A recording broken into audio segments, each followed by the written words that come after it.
Welcome back to the Movement is Medicine podcast. Dr. Gene Shirakarad here with Dr. Megan Weezer. Dr. Corey, I will soon be in Detroit.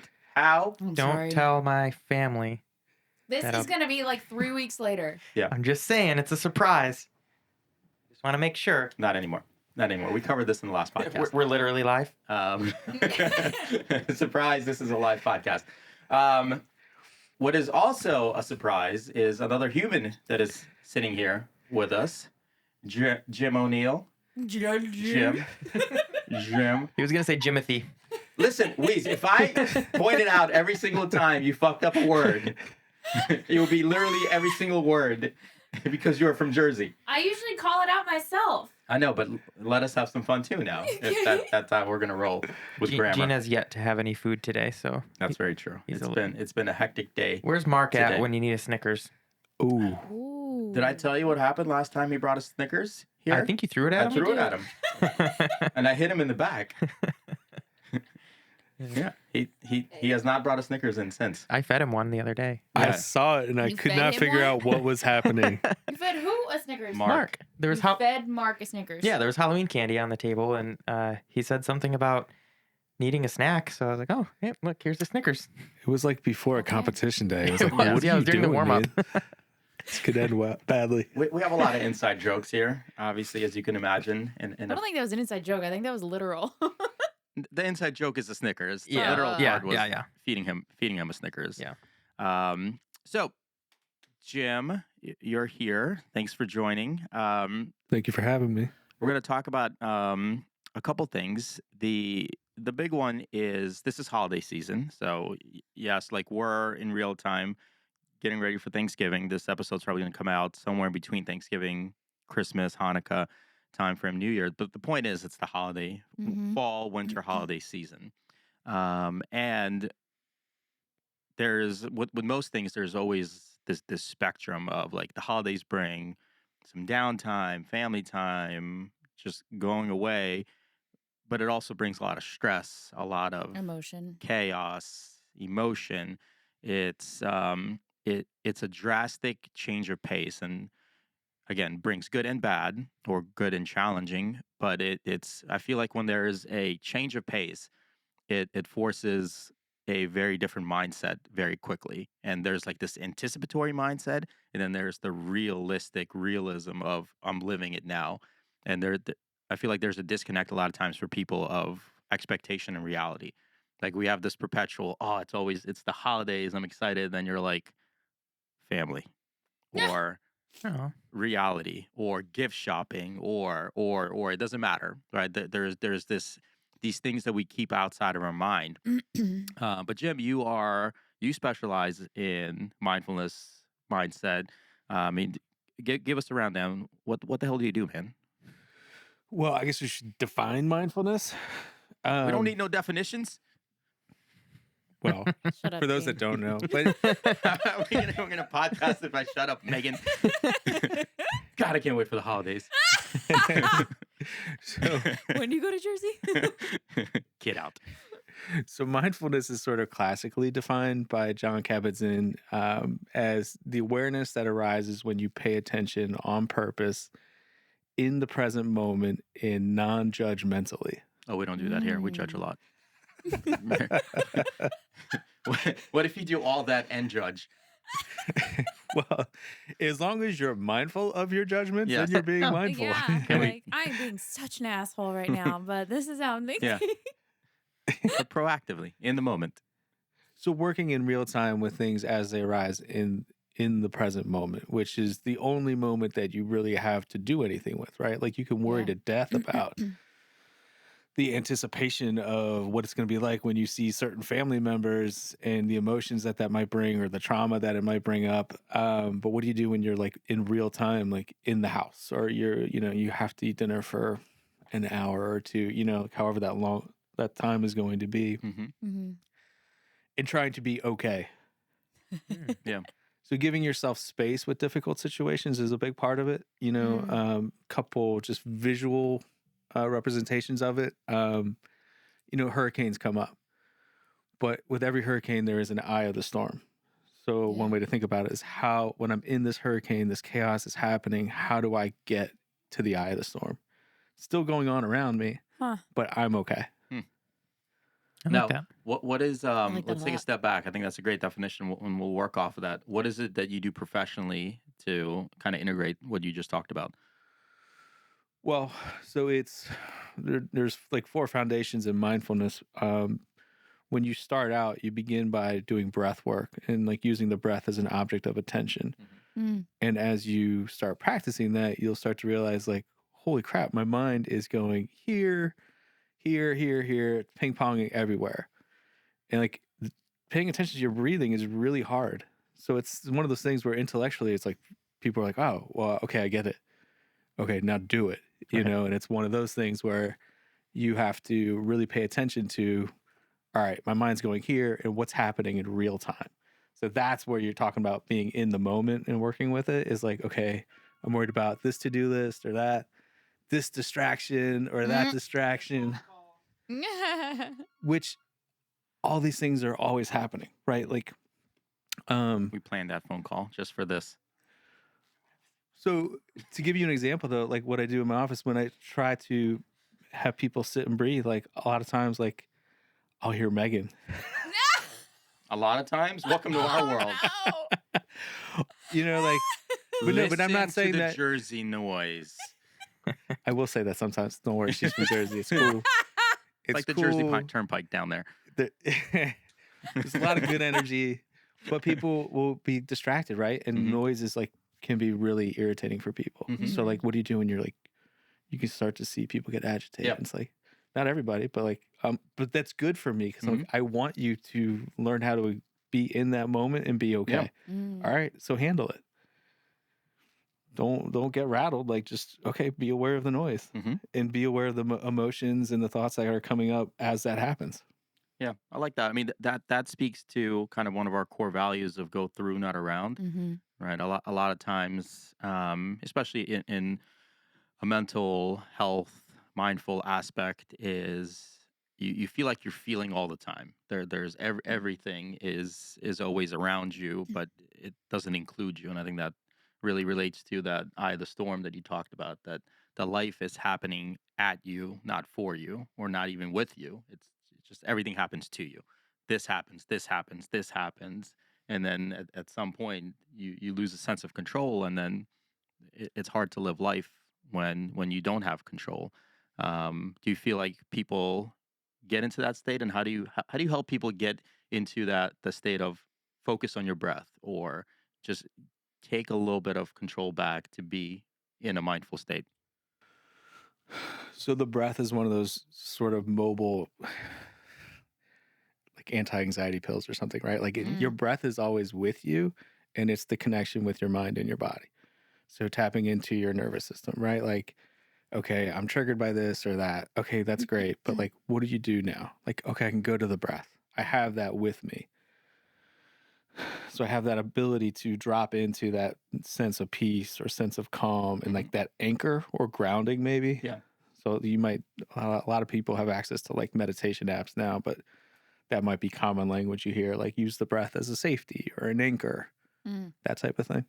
That's cool. What do you guys do? Do you meditate? Do you think through it? Like, do you have times where you're just like, I need to get my I shit think together? I like the breath is one of them, but I think more often than not, I kind of, I guess grounding is the word. I don't know, but like I guess I just pause and like think about my feet and like the sensation, like I pause in the moment and I'm like, okay, I feel the shirt on my wrist. I feel my socks on my feet. Like I just like noticed, What are the sensations? like sensations that become habitual. Yeah. I think that's what I do to like chill and be in the moment. That is mindfulness. Okay. Cool. Being where your feet are at. Yeah. Yeah. That's the first thing I go to. Even like even if I'm like walking through, coaching people in classes or something, and I need to just be like, okay, my mind's wandering. Where are your feet? Yeah. And that's where I go. We Jim and I were at a little friend gathering over the weekend. We talked a little bit about this. I brought up that one of the main functions of the human brain is to inhibit. So your brain is constantly working to tune out things. Right? Yeah. Think about well, it like has the to take pressure you on so feel. much Yeah, stimulus. stimulus is all around us. The chair that you're sitting on the clothes on your shirt, the Yeah. shirt on your back. Like you don't feel your shirt as soon as you put it on in a second, right? Because your brain tunes it out because it's established it as safe. It doesn't impede survival, so we tune it out. So most of our life is tuned out. Mindfulness is saying the opposite. You gotta slow down to tune in, right? Do the Yeah. opposite of what your brain naturally does, which is stop things from happening. So you have to do the opposite of I'm going to let things in, and that's why a lot of thoughts happen and a lot of wondering happens because your brain's like, oh, I don't have to work nonstop to tune things out. You're saying let me do the opposite, and things start coming at you, which can open up the brain and thought process in a different way. What about you, Corb? What do you do? I've Pop been tarts, Pop-Tarts. mindful chewing. This Pop-Tart is so good. No, I've been pretty fortunate to not feel the need to do some of that stuff. I've never been a very anxious Denial. person I was gonna Denial. say um, Mm. until let me. Oh, there's more. Oh, There's Okay. more. There's more. Yeah. Until Um, I moved here. Yeah. No, it was like, Don't worry, I'm just judging you. yeah. See, Mindfully. no, Mindfully. yeah, be mindful about it. No, no, I always wondered, like, I would think to myself when people would bring up worrying about something, like, why? I'd never experienced it, so I didn't know why someone. What's the point of worrying about it? That's not until next week. Just You stupid golden Yeah. retriever. until I started working at my previous employer, Mm. and I had this new sensations that I've never experienced before of anxiety and Hair loss. hair loss. That was because of a chlorinated pool, not because stress. It still happens. Well, you never know. Yeah. That's true. I didn't lose the hair in my head yet. It was just everywhere else. Else. Yeah. Dread is the word that I was thinking of. Anxiety and dread of going into work. And I would have this schedule of late night to early mornings or vice versa. Like my early mornings, then if I worked in the late night, I wouldn't go in until noon or 1. So I had all morning of me just like always in my head of, man, I don't want to go into work today. What is this? What am I going to do with this patient? Or all these negative thoughts. So that was the first time that I've experienced something like that. And I didn't know what to do. For a while, I just embraced the suck and didn't do anything. And then I started, I think talking was my thing that helped me the most. Is I tend to hold everything in. And one day I had I don't want to call it a breakdown, but something like that, where I'd finally expressed to Carrie what I was feeling. Your wife, And Carrie. my wife, Carrie. Yeah. Mhm. Shout out to Carrie. Shout out. And just letting it out felt so much better. Mm. And there'd be times when I would still feel the same things, but knowing that there was an outlet helped me a ton. So that, I guess, talking would be what I would do. Yeah. Unknowingly, I tried grounding. Like literally, I laid on the ground because I didn't don't want to move. I didn't know what to do. And I just felt like my heart was racing, and I thought I would just try to lay down and breathe and try to get it to calm down. And that didn't, for me in the moment, didn't work well for me. But once I was able to express in words what I was feeling, that really helped. That's great. So I think you bring up a really good point. A lot of people do that where they inhibit their stress and they just go about their day and they're not paying attention to it. Mhm. Because stress just keeps happening anyway. Yeah. And then eventually you get illnesses, right? Stress related physical things or, mental things start to happen. Yeah. And you're like, what is this? Like, I've never had anything like this before. Like, why is it coming up now? And that's because, your baseline is stress as things go on, especially as you get a little bit older, like it just keeps adding up if you're not taking care of yourself. Yeah. And not dealing with it. Then you end up with the rebound effect where it comes out in a worse way. Yeah. I felt that with not physical health in a sense of sickness.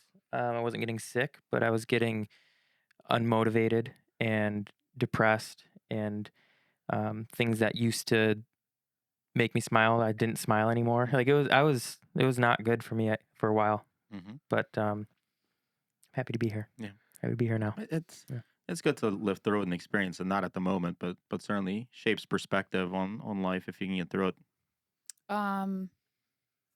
whatever you just said, Jim, it like made me think because I have a lot of family members who and friends who get panic attacks. Hmm. Does that is that where that comes from? Like holding it in and not, or is that just like is that a separate thing? Don't panic attacks need a trigger usually? So funny story. I had a panic attack when I was about to teach my first stress class. Wow. Oh, the irony. Yep. I there was a number of like medical professionals and people that I wanted to impress, Mm. and it was like kind of this build up, like, oh, we got this program coming in, and like my printer stopped working. So like the handouts that I was gonna have, like that delayed me. Mm. And then at the time I was making CDs to hand out to the participants, right? Wow. And then my CD burner started acting up, and I'm like, and all these things. And then I'm like, I have this thing about being on time. Now I'm not going to be on time. Mhm. And I get into the room and I just start sweating and I start feeling my heart. And I'm like, what is happening? Oh my God. And I'm like, as I'm now in the front of the room and everyone is now looking at me, waiting for guidance and direction. Whoa. And I'm like, this is a panic attack. I'm like, wow. crap. Holy But then shit. it's like, all right, well, Great learning this moment is for the class. literally what you're dealing with. So I just sat, closed my eyes, and just started breathing, Mhm. and then it passed. And it was like, okay, like, apologize. Thank you for your patience, and let's get started. And then Wow. at some point, I will weave in what the heck just happened. Oh wow. Oh my gosh. Yeah. But I think knowing that they come and go, like that whole Yeah. I've never had one. idea I of just I impermanence, could never conceptualize it really happening. overwhelm, right? Like things Okay. building up, and then people aren't always aware of what's triggering it. Right. But Okay. My favorite analogy with stress is that it's like time. You have no control over time. The best you can do is manage time. And stress is the same way, right? Stress is inevitable in life because a lot of times you don't have control. So sometimes the best way to get control of something is accept that you don't have control over it. And people go in the opposite direction. I think this is where a lot of panic attacks happen is you overshoot that and go, I need to over control everything. I need to control every single piece of life as much as I can. And then when one of those pieces falls out of that realm of control, then you feel like you lost control over everything. So it becomes a zero sum game that it's all or nothing. When the reality is much more nuanced than that, right? That sometimes it's just as small as getting control over your breath or the moment or just taking that 15 to 30 seconds and going, this is what I can do right now, and taking that as the win. But it's very hard if you're always thinking, what if, or what if, and what if. to Corey's point, like that dread for people that do have panic attacks, like dreading the next one, that anticipation, yeah. I would say a big part of dealing with anxiety is learning to befriend it. Mm. Like when that happened to me, I was like, oh, that's what this is. Okay. Here it is. Hello. Do your thing. Yeah, get it out. Feel free to go quickly. Do you watch the show Big Mouth on Netflix? Nah. We're not sponsored by Netflix. Yet. They have little like they have a hormone monster, and they have like a little monsters that are attached to all these feelings that they have, and it's just a way for this cartoon show to explain these feelings as in their show it's kids going through puberty. But Did you ever see Inside Out, Pixar? I was gonna say that. No, Inside but Out. my clients often tell me Yeah. I should You watch should Yeah, watch- this. I it's watched probably it on something a like that. plane Yeah. or on Yeah. a flight once, and it was so good. Yeah, it's But like it sounds TVMA. very of- fascinating. yeah. But go Yeah. ahead. Big Mouth is like a puberty version of Inside Out, except with very inappropriate. I was Yeah. gonna say it's super It inappropriate. is, but that's what it reminded me of when you said befriend your anxiety, because they have these literal kind of Personifications, yeah. personifications of these feelings that they're having that they interact with in the show, and it's interesting. Yeah. I'm making it sound much more intelligent It is. intelligent than it It is. is. It is Educational. incredibly well written and very smart. It's just incredibly crude and, Yeah. and It's so sophomore crude. humor. Yeah. Yeah. I think I want to touch on kind of what you said, Core. I think it's important because I'm very similar to you in that I don't get panic attacks. I don't get anxious. I've never had depression. But I think there's probably a subset of people that go through with our mindset as well. But there's a difference between being good and also being better. right? That there's people that can still benefit from being mindful and meditation and those aspects without having anxiety and panic attacks and depression, right? That you can still have a better than aspect as well, right? Like it's not only about if you're anxious or have issues Yeah. or struggles, I should So, say.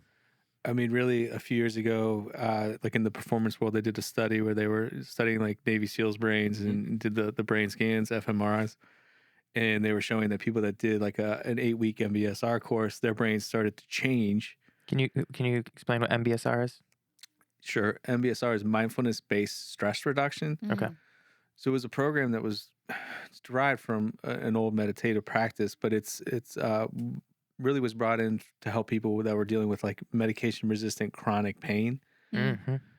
And I guess at Harvard is where it kind of took off in the late 70s. And then from there, like it was like, oh, this can also help with anxiety. And then from there, so the link to like performance was when really John Kabat-Zinn was helping, I think, the sailors at Harvard or whatever that is. And then Phil Jackson asked for his help Mm. with the Chicago Bulls when they were going through some stuff with Jordan. So he sent out a guy named George Mumford to teach them mindfulness. And then that's where it kind of first took root in sort of mainstream performance, professional basketball. Yeah. I think But to your point, how do you get better? Yeah, that's the aspect. Performance, right? There is a better, just because you've experienced something or not experienced a lack of something doesn't mean that you can't step forward and get even better with yourself. Yeah, I mean, if you can help Shaquille O'Neal shoot better free throws percentage, like that was like, whoa, wait, there's something can do to anything. this. Yeah. Anything You is can conquer possible. the world. I know we got a lot to talk about, and I'm sure you'll be back because I have a feeling that when people listen to this, they're going to want to hear more. But let's finish with some strategies. We already talked about breath work, right? Let's say you are driving to the holidays or getting ready to travel. Maybe you're terrified of flights. I mean, if you're not terrified in some way of flying during Thanksgiving, then you're a psychopath. What? Have you ever traveled? Have you ever been in an airport Yeah, at it's Thanksgiving fine. I time? haven't It's flown fine. during Thanksgiving. You're having no. anxiety over what could Don't happen. diminish what I'm I know experiencing, there's Corey. more anxiety driving. Either one. I'm not comparing anxieties here. Megan. It's not whose anxiety is bigger. Megan. I'm not saying that either. Okay. Oh God. This is what I deal with, Jim. We Strategies. argue for a while, and then I say I don't have the energy to fight him anymore. And then Corey suggests a compromise that we are Yeah. going anyway. I'm like that tortilla commercial where the families are fighting between soft shell and hard shell, and the kid's like, "Why not both?" And then they They agree. Speaking of tortillas, did you see that a while ago, the tortilla challenge where you take the tortilla and you have water in the mouth? Yeah. We should do that. Yeah. I would lose so bad. And you smack him and see what the water goes first. Gosh. Tune in next week for the Tortillas. recharged We tortilla should use the special. little tortillas, not the big ones. I think it'll be Like funnier. the corn tortillas. Yeah. Just the little taco Yeah. tortillas. That'd be hilarious. All right, finishing out strategies, breath work. Let's say you're traveling for the holidays, you're there with family, or you're shopping for gifts. Regardless, some manageable strategies that people can use. So one of the things I say to my clients, pretty much everyone I work with, don't let miserable people make you miserable. So go in with the intention of like, I'm going to have a good time. Mhm. I'm going to enjoy myself. I'm Can't not hold going me to... down. What's that? Can't hold me down. There you go. Corey's got that tattooed on his butt cheek. Which one? Can't, middle, hold me down. No. Oh, boy. Continue. I have no words. You're the one that said which one. So one of the things that I'll do is, if I'm in a particularly frustrating place or I can't get out, it's just meditating on patience or the word peace or the word calm. So breathing in, I'm peaceful. Breathing out, I'm calm. And then maybe I'm just thinking of the word peaceful or peace as I breathe in and breathing out, calm. And just imagine like you can do visualization too, but just like this beautiful golden mist, breathing in, I'm peaceful, and just filtering through, cycling through your lungs and your heart, and then exhaling all the negative energy. Mm. So the frustration or whatever else that you're carrying on in the moment. So you're letting it go. Mm-hmm. So that's another sort of skill, is like not not holding on to things. Yeah. Like, all right, it is what it is. Like, this Yeah. breath is a new moment. I want to be peaceful now. I'm going to let go of that other stuff that I can't control. Nice. So people do want to learn more. Where can they get a hold of you if they want professional counseling? Where can they go? You could start with journeymindfulness.com, or if you're here at Recharge, pull me aside, ask me a question. Happy to refer you to various resources that exist. Tell you about stress programs like mindfulness-based stress reduction or other programs as well. All right. Journeymindfulness.com. It is. Thanks for joining, man. Like I said, I'm sure we'll have more follow-up episodes, more specifics on mindfulness and different techniques and things like that. But if there's anything you want to know, you leave a comment on this podcast Oh, or shoot us an email. can I say one more thing? Of course. Be kind to yourself. You can't say that. So really cultivating self-compassion. Mm. So may I feel safe, or may I feel joy. Like really offering that self to you Mhm. is very important. That's probably one of the biggest things of the performance program that most people would not think Yeah. exists. I wouldn't have thought that. Yeah, that's kind of similar. We tell people to have grace sometimes with training, right? That doesn't happen overnight, and it's a process with ups and downs. But I think that's absolutely true. Give yourself permission for that. And I'm sure there's a lot of ways to kind of get to that, because it's not always easy, and that's something we can cover on future episodes. So if you want to learn more from Jim, head over to the website, or again, leave us a comment below. Make sure you subscribe if you're watching on YouTube. If you're listening along, you can subscribe on Apple Podcasts or Spotify or Audible, wherever you're listening. We'll catch you again on the next episode. Movement is Medicine podcast from Recharge.